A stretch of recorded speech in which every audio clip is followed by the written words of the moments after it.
अस्सलाम वालेकुम। ये धरने कहाँ लेकर जाएंगे पाकिस्तान को, हर पाकिस्तानी का यही सवाल है, क्योंकि हुकूमत और जो अपोजिशन की टॉक्स थी वो एक ख़ास नुक्ते तक तो लगता था कि पॉजिटिवली आगे बढ़ रही हैं। अब लगता यह है कि कैसा तनाव आ गया है और तनाव की बुनियादी वजह जो है वो वोट ऑडिट का मसला है, जिसके ऊपर हुकूमत कहती है कि इस खास जगह से आगे हम नहीं जाएंगे, अपोजिशन कहती है कि हम इस चीज़ को लिए बगैर नहीं जाएंगे। और इमरान खान रोज़ाना वो धरने में खड़े होकर कहते हैं कि मैं तो इस्तीफ़ा लिए बगैर जाऊंगा नहीं। लेकिन एक जो बुनियादी इरिटेंट है इस वक्त वो हल्कों का ऑडिट है, जिसके ऊपर पीटीआई वाले कहते हैं कि ये हमारे लिए रेड लाइन है, इससे कम हमें कुछ कबूल नहीं। और नून लीग वाले कहते हैं कि हम ये आपको दे नहीं सकते। इसको लेकर जब भी वोट ऑडिट होगा उसके बाद आप मैदानों में निकलेंगे, 4 वोट भी ख़राब निकले तो आप शोर मचाएंगे कि इंतखाबात धांधली ज़्यादा है, इसलिए सारा मैंडेट इन्होंने हमारा चुरा लिया। तो बातचीत यहाँ रुकी हुई है, धरने जारी हैं। आज एक सेशन कोर्ट ने प्राइम मिनिस्टर के खिलाफ दूसरा कत्ल का पर्चा होगा, अगर हो गया तो उसका ऑर्डर जारी कर दिया है कि ये जो पुलिस ने अटैक किया था उसके नतीजे में जो भी हलाकतें हुई थी इसके ज़िम्मेदारी में जो पर्चा आयद करने की दरख्वास्त है वो दुरुस्त तक काटा जाए। तो ये मेरे ख्याल में हुकूमत वक्त में शायद अगर हिस्ट्री में नज़र डालें तो सर्विंग प्राइम मिनिस्टर के ऊपर दूसरा कत्ल का पर्चा होगा अगर दर्ज हो गया तो। इस्लामाबाद स्टूडियोज़ में आज हमारे साथ शरीके गुफ्तगू होंगे पाकिस्तान मुस्लिम लीग नवाज़ के सीनियर रहनुमा शेख वकास अकरम साहब, पाकिस्तान तहरीक इंसाफ से इमरान इस्माइल साहब, MQM से वसीम अख्तर साहब कराची में हमारे साथ हैं, सरदार लतीफ़ खोसा साहब लाहौर से हमारे साथ होंगे और डॉक्टर ताहिरुल कादरी साहब हमें ज्वाइन करेंगे अपने धरने से। शुरू करते हैं शेख वकास अकरम साहब आपसे। वज़ीर आज़म के ऊपर पर्चों से स्टार्ट कर लें।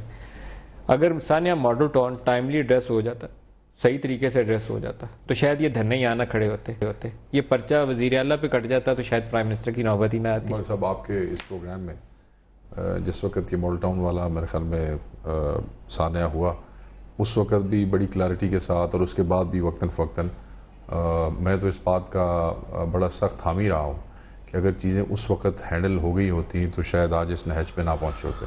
सो मेरे जैसे आदमी के साथ तो ये बहस जो है उसका वैसे ही फ़ायदा कोई नहीं है। वैसे जितने लॉजिकल जितने भी नून लीग की रहनुमा है सबकी यही पोजीशन है, वो कहते हैं कि टाइमली हैंडल कर लें तो यहाँ तक ना पहुँचे। नहीं कुछ क्यों नहीं हैंडल होता? कुछ पोजीशंस आज ली गई है ना, हाँ। कुछ उसी दिन ली गई थी। पोजीशंस अगर टाइम से ली जाए ना जी तो वो उनकी उस बात का वजन ज़्यादा होता है। जब सारे ये पोजीशन लेने लग जाए और लोग उस वक्त उस जज्बात की रो में या नो ऑप्शन देखते हुए वो पोजीशन ले लें तो कोई पोजीशन नहीं होती। बट एनीवे उस वक्त चीज़ों को कानून के मुताबिक ऐसे डील किया जाता है जैसे बाद में किया गया है तो ऑब्वियसली बात खत्म हो जाती, बात आगे हो जाती। वो शिद्दत जो है, वो गुस्सा जो है, वो जो जज्बात हैं वो कम हो जाते, चीज़ें जो हैं उसमें गुफ्तगू और बात करने में आसानी होती। और हम आज जिस हवाले से टेबल पे एक दूसरे के साथ चंद दिन पहले बैठे थे वो चीज़ें आगे की तरफ आगे चल पड़ी। जी, तहरीक इंसाफ वालों ने आपसे इंस्पायर होकर आपकी पंजाब पुलिस ने हमारे 2 कैमरामैनों के सर फाड़े थे, तो इन्होंने भी रात बड़ा जज्बाती हो गए। उन्होंने कहा नून लीग वालों से हम बड़ी पार्टी हैं तो हम भी ये काम करते हैं। अच्छा, इन्होंने भी रात हमारा कैमरा तोड़ दिया है। अच्छा, लेकिन जो डिफरेंस ये है कि हमने इमरान की स्पीच ऑफ एयर कर दी कि हम नहीं दिखाते हमारे कैमरामैन को, इन्होंने हमारा कैमरा तोड़ दिया। इन्होंने कंटेनर पे खड़े होकर इमरान से कॉन्डेमनेशन करवाई और ये बोला कि हम जिम्मेदार जितने लोग हैं उनके खिलाफ कार्रवाई करेंगे, पुलिस को पकड़वाएंगे, पार्टी से निकाल देंगे। असद उमर ने यहाँ हमारे साथ बीपर करके सेम जज्बात, शाह महमूद कुरैशी साहब ने कॉल किया और अपोलॉजीज़ की, और आज़म स्वाति साहब ने आज सुबह हमारे ऑफिस विजिट किया और अपोलॉजी कर ली। आपके इंफॉर्मेशन मिनिस्टर 12 दिन से लापता हैं। आपके इंटीरियर मिनिस्टर हमारी FIR नहीं करते। 2 कैमरामैनों के सर फाड़े हुए हैं। यहाँ कैमरामैन का सर नहीं था फटा, कैमरा टूटा था हमारा।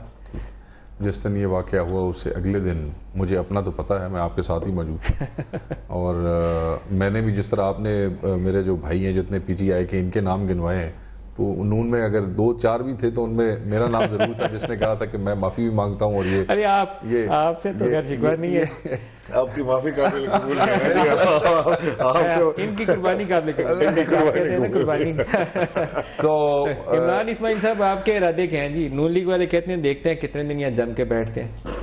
सर बात यह है कि ये कोई हमारी पर्सनल राइवलरी कोई नून लीग के साथ नहीं है, कोई ज़ाती दुश्मनी नहीं चल रही।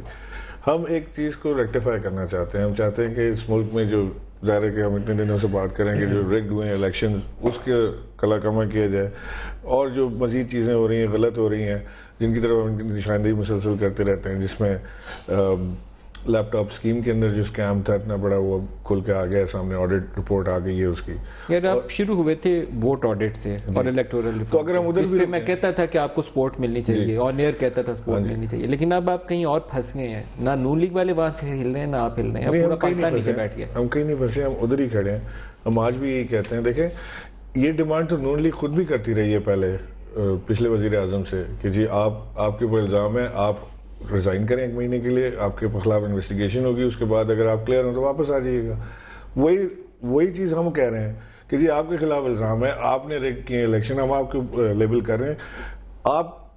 हम नहीं कह रहे पार्लियामेंट डिसॉल्व कर दें, हम नहीं कह रहे कि जी सब कुछ निज़ामी पुट्ठा कर दें, हम कह रहे हैं कि आप 1 महीने के लिए इस्तीफा दे दें, ये ऑडिट होने दें, ऑडिट का जो रिजल्ट आएगा उसके ऊपर बाकी लोग फैसला कर लें, कोई कमेटी बना लें जो फैसला करने वाली हो, हमारे भी छोड़ेंगे, हम तो है ये ग्रीव पार्टी ना, कोई कमेटी बना ले जो फैसला कर ले रिजल्ट्स आने के बाद कि जी इलेक्शन रिग्ड हुए थे या नहीं हुए थे, इस पर क्या एतराज हो सकता है। वसीम अख्तर साहब से पूछते हैं। वसीम अख्तर साहब, आज आपकी जमात ने थोड़ी डिफरेंट पोजीशन ली है। माजी में आप पोजीशन लेते रहे, कभी वजीर आजम को कहते रहे कि आप इस्तीफा दे दें, कभी धरने वालों को कहते रहे कि अब आप लोग उठ जाइए, लेकिन आज आपने एक इंटरेस्टिंगली एक तो सूबे बनाने वाली बात के ऊपर इनको सपोर्ट कर दिया, और इंटरनली भी एमक्यूएम के अंदर कुछ चेंजेस आई हैं। वो थॉट प्रोसेस नया क्या है? अल्ताफ हुसैन साहब अब क्या चाह रहे हैं? इस्तीफे भी उन्होंने सारे लोगों से ले लिए हैं, क्या आप लोग सपोर्ट कर रहे हैं? जो लोग तहरीक इंसाफ के मुतालबात हैं उसको सपोर्ट कर रहे हैं, जो ताहिरुल कादरी कह रहे हैं उसको सपोर्ट कर रहे हैं, क्या चाह रहे हैं अब आप?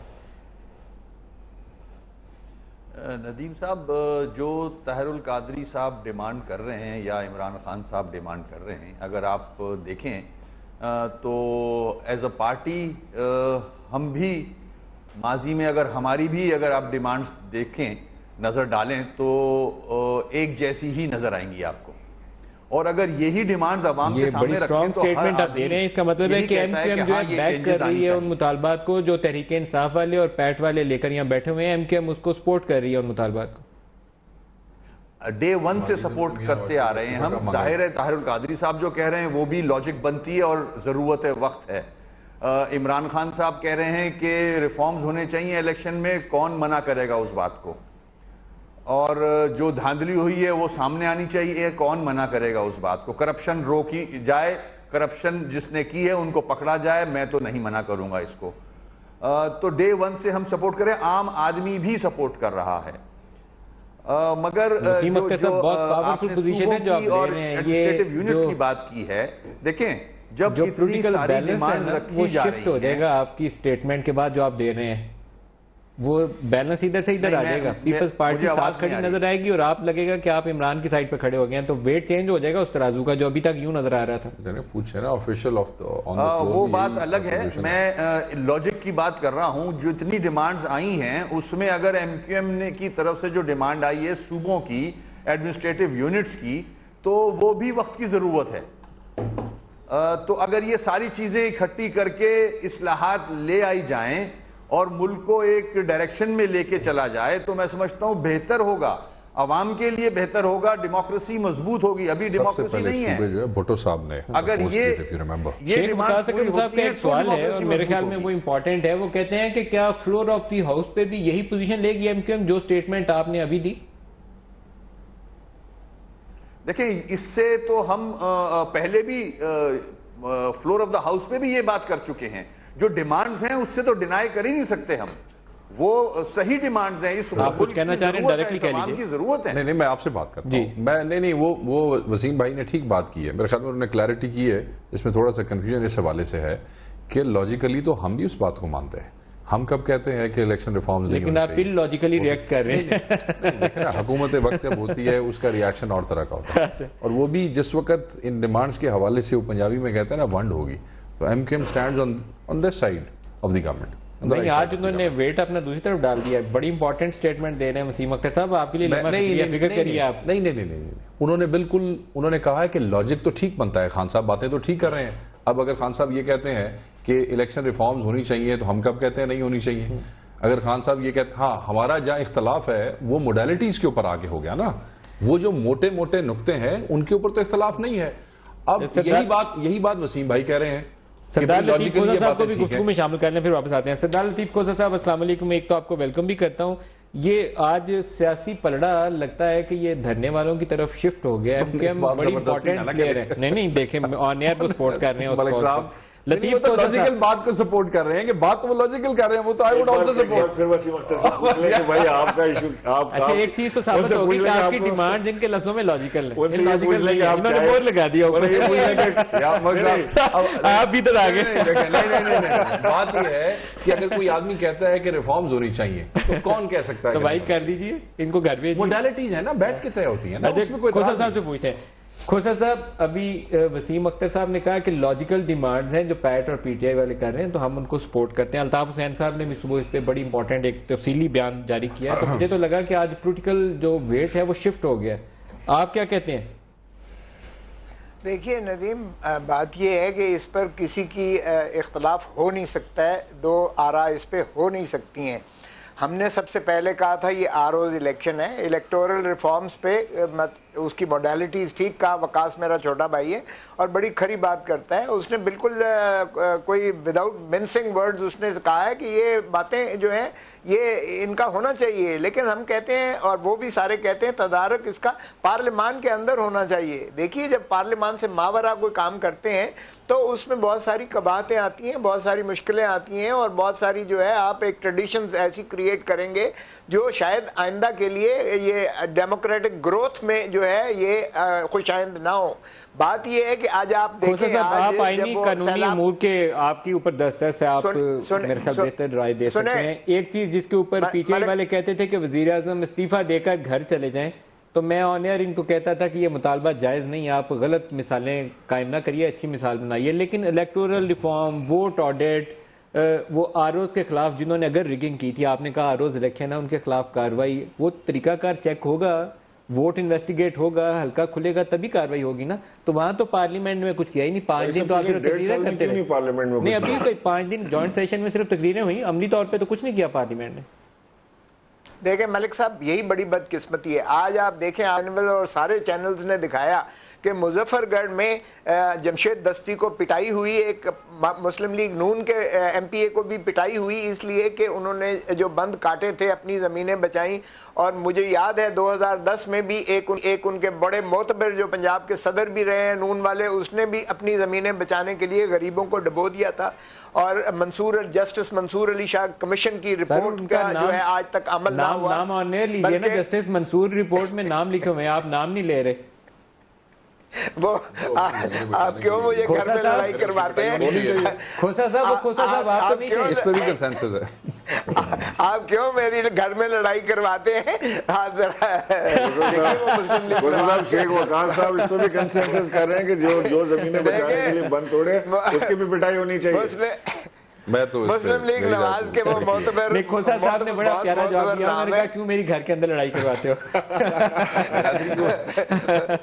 देखिए मुस्लिम लीग नवाज के वो मोतबर रुकन है, इसलिए मैं कोई बात नहीं करूंगा। लेकिन बात ये है कि उस पर देखिए अमल दरामद नहीं हुआ। लोगों का एक उबाल, लोगों का जो एक इश्तियाल है, देखिए वो उमड़ के आ रहा है बाहर। और अब इन इश्यूज को अब आप कारपेट के नीचे दफन नहीं कर सकते, खुदारा इन्हें एड्रेस कीजिएगा।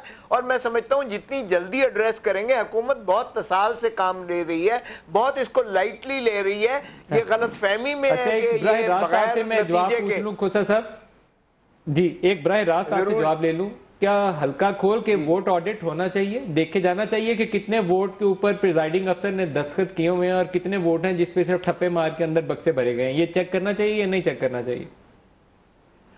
देखिए मैं समझता हूं कि ये फॉरेंसिक ऑडिट, जब आप सुप्रीम कोर्ट को ये कहते हैं कि इस इलेक्शन की शफाफियत पर जो है वो अपनी इंक्वायरी करें, तो उसमें उन पर छोड़ दीजिएगा कि वो किस अंदाज से करते हैं। वो 30 हल्कों को लेते हैं, एज ए स्पेसिमन लेते हैं और वही पैटर्न लामहला आपको सारे उस पर नजर आएगा। देखिए बात ये है कि यू कैन नॉट नाउ नहीं, मैं नंबर ऑफ कॉन्स्टिट्यूएंसीज का सवाल नहीं कर रहा। नंबर ऑफ कॉन्स्टिट्यूएंसीज आप सुप्रीम कोर्ट पे छोड़ दीजिए, वो 30 लें, 40 लें, 50 लें, लेकिन forensic audit as a matter of principle, do you support it और अपोज इट?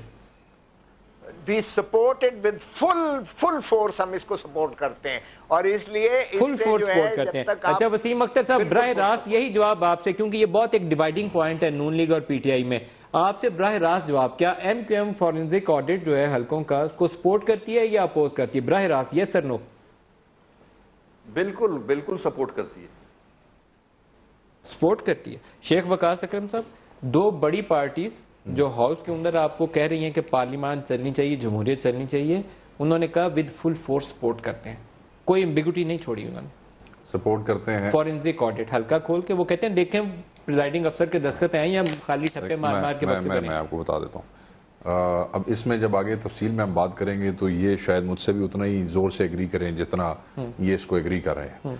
हमें इस पे कोई एतराज नहीं है। आप भी कोई एतराज है? सुन लें, मेरी बात तो सुन लें। नून लीग ही एतराज है सर, मेरी बात तो सुन लें। एतराज सिर्फ इतना सा है कि आप कहते हैं ना जी कि ये 30 हैं, इन 30 का खोल के ऑडिट करा दें, आप ये कहते हैं ना? नहीं, आप लोगों को इस पे ही मोतरज हैं कि फॉरेंसिक ऑडिट होना चाहिए, नहीं हल्कों के ऊपर ये लोग पार्टी फ्लेक्सिबल हो गई है। जो लास्ट पोजीशन थी ना आखिरी मीटिंग शाह में कुरैशी और इसाकदार साहब की थी। मुझे बात मुकम्मल करनी है। हम ये कहते हैं कि वो जो ट्रिब्यूनल के थ्रू पहले ये चीज़ एस्टेब्लिश हो जाए जिस तरीके से कानून में ऑलरेडी मौजूद है कि जनाब हाँ यहाँ पे धांधली के शवाहिद मिले हैं, उसके बाद ट्रिब्यूनल के जज साहब जो हैं वो ऑर्डर करें कि इसका आप फोरेंसिक ऑडिट कराएं।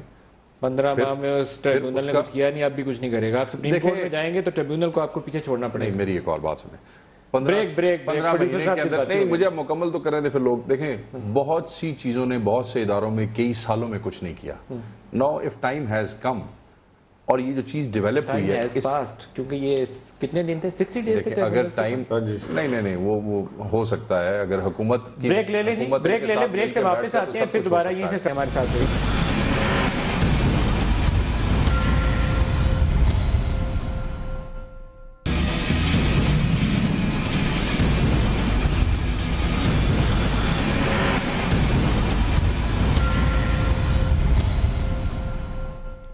प्रोग्राम में दोबारा खुशामदीद कहते हैं। आज की मेरे ख्याल में जो ब्रेकिंग न्यूज़ ये है कि पाकिस्तान पीपल्स पार्टी से उनके सेक्रेटरी जनरल सरदार लतीफ़ खोसा साहब कह रहे हैं कि with full force vote audit को सपोर्ट करते हैं, और एमकेएम के सीनियर रहनुमा वसीम अख्तर साहब वो कहते हैं कि वोट ऑडिट को एमकेएम सपोर्ट करती है। वसीम साहब, दोबारा आप ही से एक दफ़ा पूछ लूँ, ये मसला जो है ये फ्लोर ऑफ द हाउस पे जाना है, पार्लियामेंट ने इसको डिस्कस करना है, तो एमकेएम का वोट ऑडिट के हक में आएगा?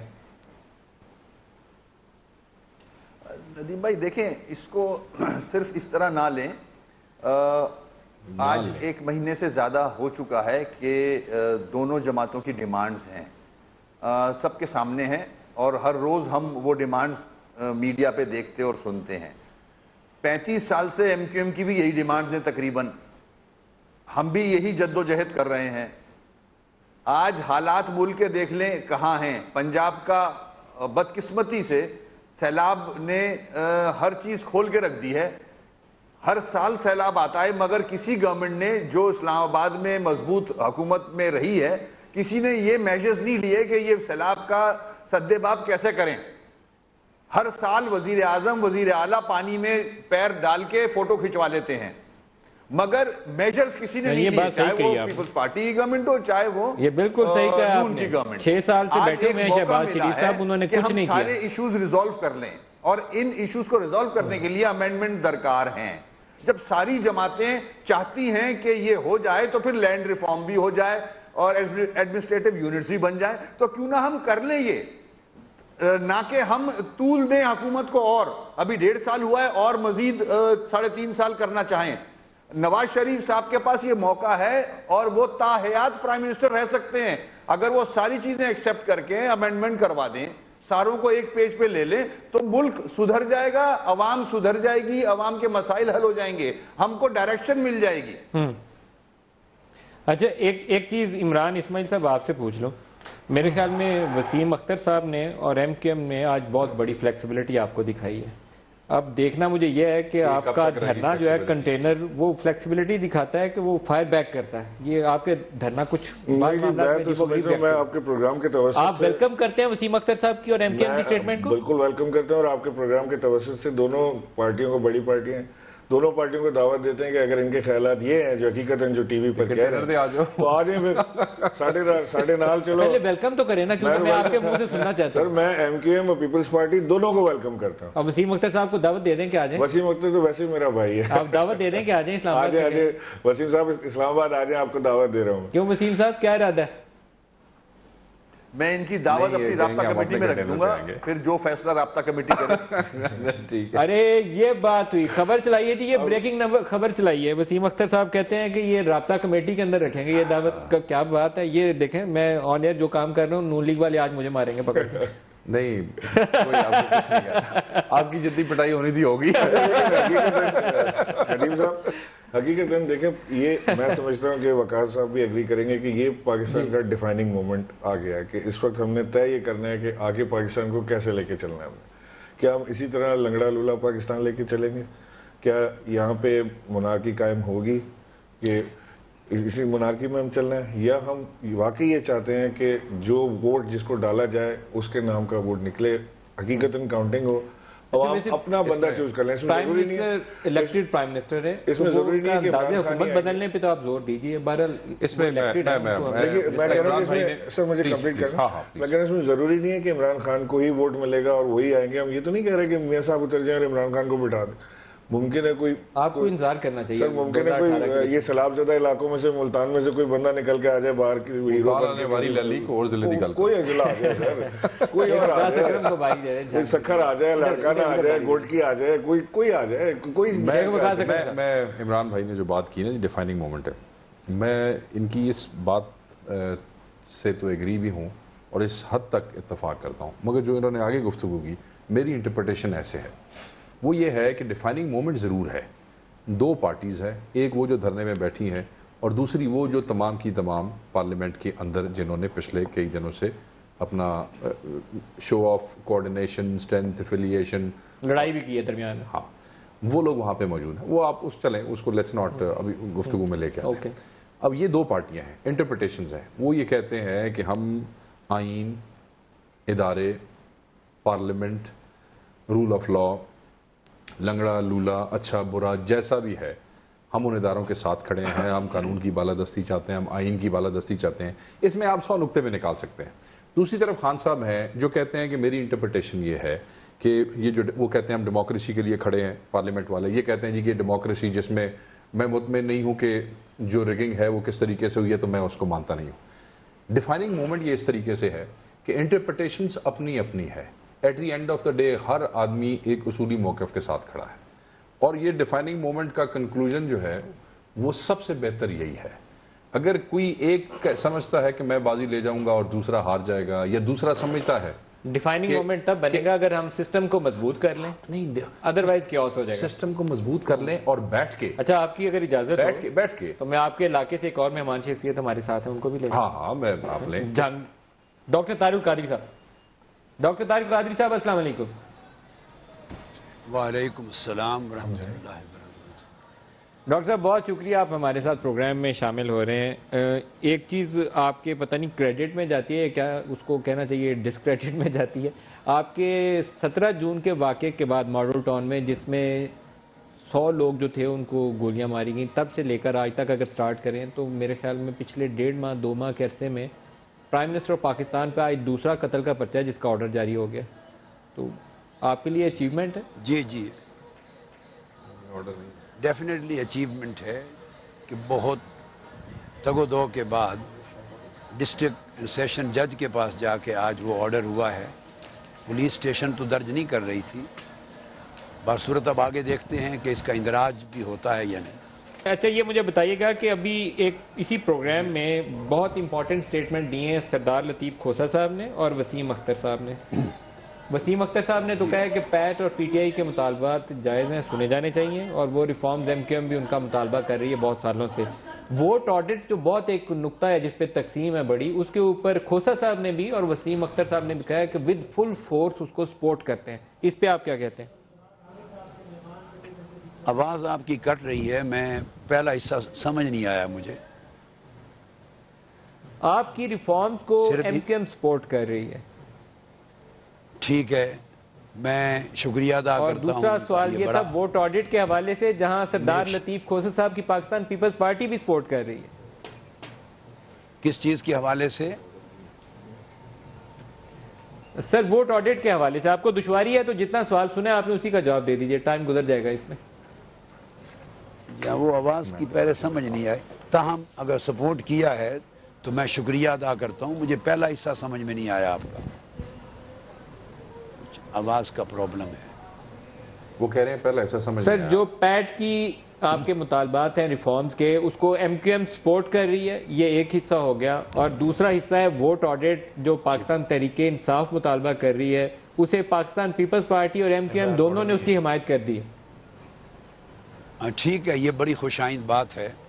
समझता हूँ ये जमहूरियत में बिलीव करने वाले जितने लोग हैं, अगर वो बेसिक एजेंडा को सपोर्ट करें और इस सिमत आगे बढ़ें तो एक अच्छा डेमोक्रेटिक कंसेंसस क्रिएट हो सकता है।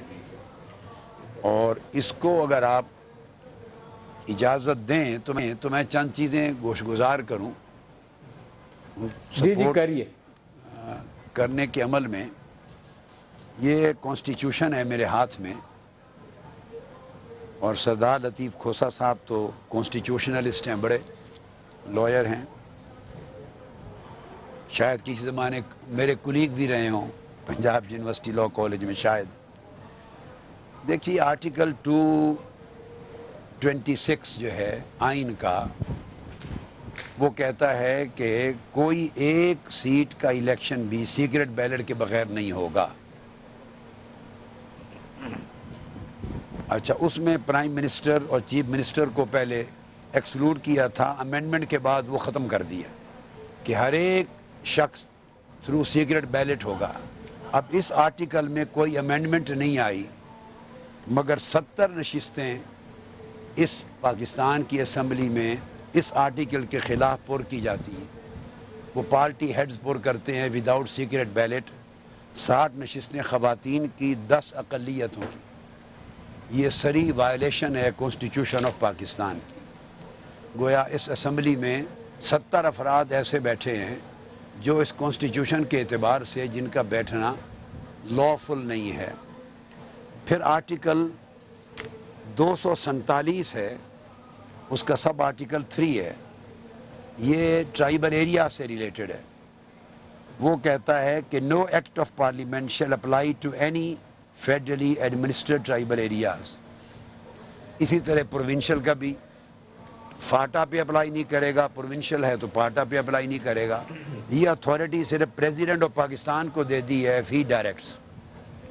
अब सवाल पैदा होता है कि 12 MNA बैठे हुए हैं इसमें फाटा से और 8 सेनेटर बैठे हैं, 20 अफराद फाटा के बैठे हैं, और कॉन्स्टिट्यूशन बार कर देता है कि पार्लियामेंट का कोई एक्ट फाटा को अप्लाई नहीं किया जाएगा। तो why they are sitting for? तो वो फाटा के बारे में लेजिस्लेशन नहीं कर सकते। हाँ, प्रेसिडेंट डायरेक्ट करे तो ये इख्तियार उसको है, पूरी पार्लियामेंट को नहीं है। तो जो लोग जहाँ से आए हैं इलेक्ट होकर, वो अपने इलाके के लिए लेजिस्लेशन नहीं कर सकते और सारे पाकिस्तान के लिए कर रहे हैं बैठकर। अच्छा, यहाँ एक ब्रेक भी ले लें। डॉक्टर तारिक कादरी साहब की आवाज़ में भी थोड़ी सी दुश्वारी हमें आ रही है, फिर इसके बाद सरदार लतीफ़ खोसर साहब के पास लाहौर जाएंगे और दोनों जवाब लेंगे। ब्रेक ले लें जी एक।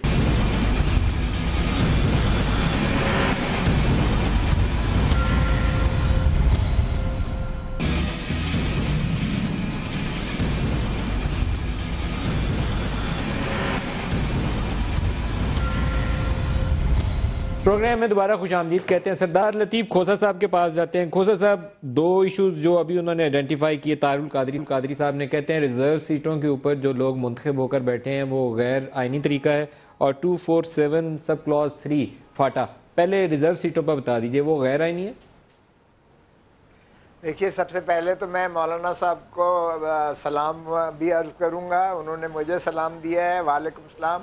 और दूसरी बात यह है कि मैं यूनिवर्सिटी लॉ कॉलेज में मुंतखब सदर था और मेरी आज तक लीड जो थी वो माशाल्लाह कायम और दायम है। जो बात इन्होंने की है गैर आइनी की, देखें ये जब 18वीं तरमीम आई और उससे पहले सुप्रीम कोर्ट का अजीज़ुल्लाह मेमन बनाम वफाक पाकिस्तान फैसला हुआ, जिसमें उन्होंने कहा कि कवानीन जो हैं ये उनका इतलाक उन्होंने एक्सटेंड किया कि एक मुल्क में 2 कवानीन नहीं हो सकते, जिसमें उन्होंने कोयटा कलात ऑर्डिनेंस और उनको कलअदम करार देकर उसका इतलाक जो है बढ़ाया। जहाँ तक आईनी ताल्लुक है, मौलाना साहब 247 को ठीक कह रहे हैं, वो सदर पाकिस्तान ही उसका जो है बजरिया एग्जेक्टिव ऑर्डर के उसको एक्सटेंड कर सकता है किसी लॉ को। और इसी तरह जो अगर आप दूसरी शिकें आइन की देखें तो उसमें जब उन्होंने कौमी असम्बली की सीटों का तयन किया है तो उसमें उनकी सीटें मुंदरज हैं, और इसी तरह जब सेनेट की सीटें मुतयन की गई, उनका इतराज ये था कि जो सीक्रेट बैलेट वाला इशू है और उसमें रिजर्व सीटों के ऊपर जो खवातीन और वो दूसरे लोग मुंतखब होते हैं, वो कहते हैं कि वहां पर गैर आइनी तरीके से ये लोग मुंतखब हुए, अनलॉफुली। देखिए मौलाना साहब का ये इंटरप्रिटेशन की बात है, ये चीज़ आइन में जो रखी गई है कि किस तरीके से स्पेशल सीट मखसूस नशिस्तें प्रोपोर्शनल रिप्रेजेंटेशन की बिना पर पॉलिटिकल पार्टीज जो हैं वो अपना नॉमिनेट करेंगी, नामजद करेंगी, और उस प्रायोरिटी से, चूँकि मैं इलेक्शन मॉनिटरिंग सेल का इंचार्ज रहा हूँ और मैं ये इलेक्शन कमीशन को जो है नाम देता रहा हूँ अपनी पार्टी की तरफ से, मोहतरमा शहीद बेनज़ीर भुट्टो साहिबा की हिदायत पर जो वो देती थी, तो ये मैं इसको देखा था। ये बात इनकी अपनी जगह पे है कि थोड़ा सा इसमें तसादम की बात आती है कि ये सीक्रेट बैलेट वाली बात फिर यहाँ जो है इरोड हो जाती है। लेकिन जब आइन में ये दर्ज किया गया प्रोपोर्शनल रिप्रेजेंटेशन के ये सियासी जमातों की जो उनकी स्ट्रेंथ होगी, न्यूमेरिकल स्ट्रेंथ, उसकी बुनियाद पर वो नामजद करेंगे। तो ठीक है खुदा साहब, लास्ट 5-6 मिनट पे आ गए हैं, तो मेरे ख्याल में जरा क्लोजिंग स्टेटमेंट्स ले लें। पहले शेख वकास अकरम साहब से स्टार्ट करते हैं। ये मामला अब निभेगा कैसे जी, क्लोज कैसे होगा? बहुत लंबा हो गया, महीने से ऊपर जाना बहुत बड़ी बात है। देखें जी, इवेंचुअली अगेन अनफॉर्चुनेट है, चाहे हमारी आप नेगोशिएटिंग टेबल्स पे वापस कब आएंगे? हम ये चाहते हैं कि जितनी जल्दी हो सके। आप में अंदर विलिंगनेस मौजूद है या आप चाहते हैं कि इनको ये 2-4 दिन और धूप खाएं और भाग जाएं? नहीं, बिल्कुल ये नहीं चाहते। ये यहाँ पे बैठे हैं, इन्होंने अपना आप साबित कर दिया है, बस अब हमें बैठ के इन चीज़ों को शेप अप करना है, वो इनकी ख्वाहिशात के मुताबिक, हमारी ख्वाहिशात के मुताबिक, जिसमें जो ऑब्जेक्टिव। लेकिन दोनों मिलकर बैठेंगे तो मिडिल ग्राउंड आएगी ना, मिलें तो सही ना, आप तो मिल ही नहीं रहे। इंशाल्लाह मिलेंगे। आप बताइए इमरान इस्माइल साहब, आप कब मुलाकात दोबारा हो रही है? सर मुलाकातें तो चलती रही हैं, महीने उससे ऊपर हो गया मुलाकातें। Last 2 days there is no meeting which is not a good sign. It's not a good sign, लेकिन मुझे नहीं लगता कि ये अब मुलाकातों पे मामला जाएगा, क्योंकि क्लियर एक चीज़ आ गई है PMLN की तरफ से, बिल्कुल उन्होंने वेहेमेंटली कह दिया कि किसी सूरत भी वज़ीर आज़म साहब जो हैं वो नहीं स्टेप डाउन होंगे। अरे खान साहब ने क्लियर स्टैंड तरफ रख लें, बाकी चीजें तो तय कर लें। खान साहब ने क्लियर स्टैंड, सर क्या चीजें तय कर लें मुझे बताएं। वोट ऑडिट पे देखें, आपको 2 जमातों ने सपोर्ट कर दिया, तगड़े हो गए आप। नहीं बिस्मिल्लाह, वो टीवी तक बात ना करे, स्माइल आई है चेहरे पे। लेकिन एक चीज है जी कि ये जो जिस तरह ये हैंडल करना चाह रहे हैं ना इसको, वसीम अख्तर साहब आप भी बताइए, एंडिंग कैसे होनी चाहिए अब इस सारे मामले की? देखिए, मौलाना साहब ने, नदीम भाई, जो बातें की हैं बिल्कुल 100% दुरुस्त हैं। इस तरह की तो कई वॉयलेशन है आइन की, 62, 63, फिर 140A, जो कि आपको 3rd tier गवर्नमेंट फॉर्म करना है, किसी हुकूमत ने नहीं बनाई, ना लोकल बॉडीज के इलेक्शन कराए, ना 3rd tier गवर्नमेंट बनाई, जो कि रूह है जमहूरियत की, जो मॉन्टेसरी है जमहूरियत की, वो हम लैक करते हैं। ये सबसे बड़ी वायलेशन है 140A आर्टिकल। तो कौन सी जमहूरियत?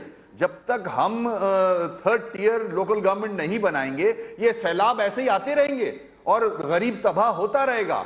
हमें मौका मिला है, अल्लाह ने मौका दिया है इन दोनों जमातों की शक्ल में, या जो हालात हैं मुल्क के, हम मिलके बैठ जाएं और ये सारी इस्लाहात बैठ के कर सकते हैं हम, और करनी चाहिए for the betterment of the people of Pakistan. जो है वो अभी जो काम हो रहा है वो तो चंद खानदानों के लिए हो रहा है, परेशान रहेंगे, चंद खानदान मजे कर रहे हैं 68 ईयर्स से इस मुल्क में, मगर गरीब मजे नहीं कर रहा। गरीब का बहुत बुरा हाल है। स्टेटमेंट ले ले, ये सिर्फ फोटो खिंचवा के गरीब ठीक नहीं होगा पानी के अंदर। आपको इस्लाहात करनी होंगी, आपको डैम्स बनाने होंगे, बहुत सारे काम करने होंगे। ये अब वसीम अख्तर साहब, यहाँ मैं आपसे मुतफिक हूं, फोटो खिंचवाने से लोगों के मसले हल नहीं होते। बंद कर दें। हुकूमत का हिस्सा रहे हैं पिछले 50 साल से, बस आप भी। ताहिरुल कादरी साहब की तरफ वापस चलें जी। डॉक्टर ताहिरुल कादरी साहब, अब आप फरमाइएगा जी, लास्ट कोई 1.5 मिनट मेरे पास बाकी है, क्लोजिंग आप दे दीजिए ये फरमा दीजिए कि आप लोग बड़े तवील अरसे से अब यहाँ जम के बैठे हैं। शेख वकास अकरम साहब कहते हैं आपने अपना आप साबित कर दिया, अब मसला हल होना चाहिए। पाकिस्तानी कौम के ऊपर मेरे ख्याल में बहुत से मसले पड़े हुए हैं, हल की जानब चलें आप। मैं आपने कहा कि क्लोजिंग मार्क्स हैं, मेरा नुक्ता नज़र ये है कि ये पार्लियामेंट और ये गवर्नमेंट, इसमें आइन डिसफंक्शनल हो गया हुआ है। आइन का सिर्फ वो हिस्सा आर्टिकल 41 से लेकर 280 तक जिसका ताल्लुक कारोबार हुकूमत चलाने से है, जायज़ या नाजायज़, वो फंक्शनल है।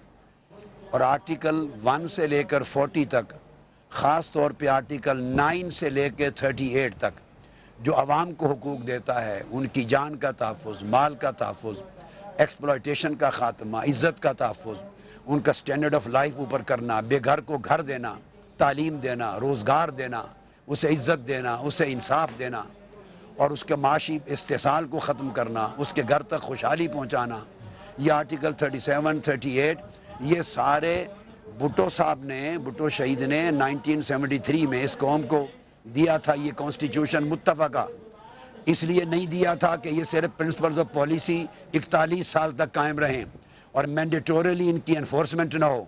ये तमाम असम्बली जो इस वक्त है, ये वो आर्टिकल जिसका ताल्लुक गरीब आवाम की हालत को संवारने से है, गरीब आवाम को खुशहाल करने से है, उनकी दहलीज तक इंसाफ पहुँचाने से है, वो आइन का हिस्सा ही नहीं है इनके यहाँ। वो टोटली आइन से निकाल दिया जाए। इस तरह लोकल गवर्नमेंट्स की बात की, वो दुरुस्त कहा वसीम अख्तर साहब ने, अगर आप डेवोल्यूशन नहीं करते तो जमहूरियत नाम की शय ही कोई नहीं है। आप डिस्ट्रिक्ट गवर्नमेंट्स को पावर्स दें, आप तहसील गवर्नमेंट्स को पावर दें, डॉक्टर मेरे पास प्रोग्राम का वक्त खत्म हो गया, लेकिन को दें, उनको रोक कर लोकल गवर्नमेंट्स को रोक कर आप कहें जमहूरियत है। भुट्टो शहीद का अवाम निकल गए इस जमहूरियत से। मैंने आपके मुंह से पहली दफा ये लफ्ज़ सुने, भुट्टो शहीद। अब मुझे आवाज नहीं आ रही आपकी, मेरी तो बात कट गई। जी जी, मेरा कहना यह है अभी आपने अपनी स्टेटमेंट में जुल्फ़िकार भुट्टो शहीद का, मैंने कहा ये आपके मुंह से मैंने पहली दफा सुना, ये भुट्टो शहीद आपने कहा, आपने पहली दफा सुना। बड़ी अहम बयान आ रहे हैं, ये भी एक इम्पोर्टेंट स्टेटमेंट है। मैं 100 से ज्यादा बार कह चुका हूं, मेरे खिताबात हर रात सुना करें। मैं मोर देन 100 कह चुका हूं टाइम्स, मैं हमेशा कहता हूं।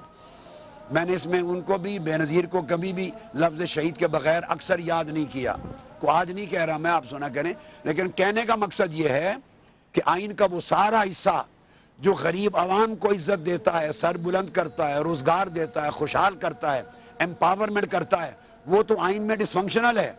हम तो बैठे हुए एलिटिज्म के लिए। कायद आज़म का वादा ये था जो प्रियम्बल में है कि we are here to establish egalitarian society. Egalitarian society का ख्वाब तो खत्म हो गया, या तो एलिटिज्म है, 1000-2000 खानदानों का कब्जा है इक्तदार पर और कारोबार पर। इक्तदार और कारोबार के पूरे मुल्क को बर्बाद कर दिया है। ऑल राइट, इसलिए जमहूरियत मुझे प्रोग्राम एंड करना है। अगर एक सिर्फ बता दें, आपकी टॉक्स कल रिज्यूम हो रही है या नहीं हो रही? निजाम को बदलना होगा और जमहूरियत अवाम जस्ट वन लाइनर सर, कल टॉक्स रिज्यूम हो रही है या नहीं हो रही? अवाम के लिए है। अगर अवाम तक ये सब कुछ नहीं पहुंच रहा तो मैं समझता हूँ डॉक्टर ताहिरुल कादरी साहब, शेख वकास अकरम साहब, इमरान इस्माइल साहब, वसीर साहब और सरदार लतीफ़ खोसा साहब, सबका बहुत शुक्रिया मेरे साथ रहने के लिए। समर टीवी की ट्रांसमिशन जारी रहेंगी, सिर्फ प्रोग्राम का ये हिस्सा यहाँ से खत्म हो रहा है। नदीम मलिक को इजाज़त दीजिए, खुदा हाफ़िज़।